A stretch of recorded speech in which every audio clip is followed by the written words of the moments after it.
مولاي صل وسلم دائما أبدا على حبيبك خير الخلق كلهم.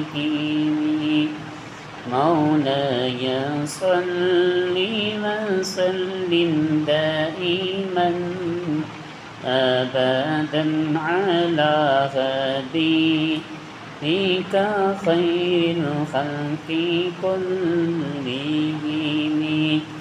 يا ربي بالمصطفى بلغ مقاصدنا. يا ربي بالمصطفى بلغ مقاصدنا واغفر